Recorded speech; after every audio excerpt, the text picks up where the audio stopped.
The gamers are on the horizon, breathing their gamer-fuel Mountain Dew breath and putting their Dorito-covered hands on the common athlete and sports fan sanctuary, the world of athletic competition.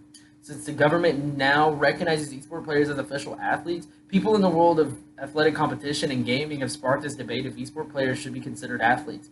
Being someone who has loved sports and played them my whole life, starting off with soccer when I was younger and ending at playing collegiate football, I can see why many people are shocked and angry or upset that gamers have a platform to call themselves athletes.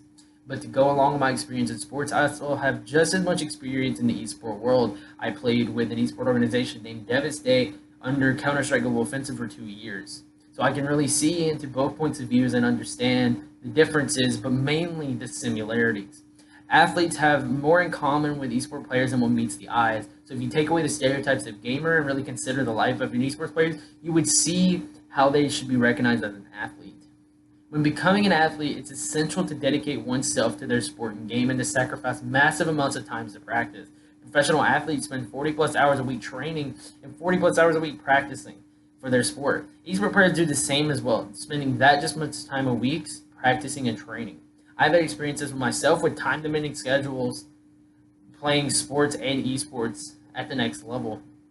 Playing collegiate football when I was not in classes, I was on the field practicing, training in the gym, working out in the gym, and the trainers checking on my health, and in meetings for my sport. In esports, I was never going to think that it was going to be that way. I thought I would just log in on my computer, play a couple games with some guys, and then get off and call it a night. But when I really got into it and I started playing esports at a professional level, it came to find out that it was just like my schedule in collegiate football. I had to spend 40 plus hours a week practicing and then another 40 plus hours a week training. Their schedules help us time our practices and so forth, but it also helped us with our health training, which helps us get into my next point. Because another thing esport players have in common with other athletes is the battle to stay healthy. Just because an esport player plays games doesn't mean they're obese, out of shape. It's honestly quite the opposite, as they have many health risks to worry about, just like any other athlete. Playing esport means you must be careful with things like eye straining from screens, carpal tunnel, risk of arthritis, obesity, and other possible joint-related injuries. From a professional point of view, from Case Marshall, which is a representative from the Red Bull esport teams, esport has made massive strides over the past few years, including building health infrastructure for their teams.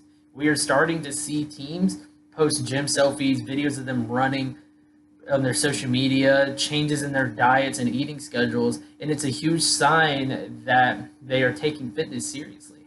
Another professional point of view from Taylor Johnson, first and foremost, the primary objectives are to enhance your overall performance, health and wellness, and reduce risk of injury, extending game longevity.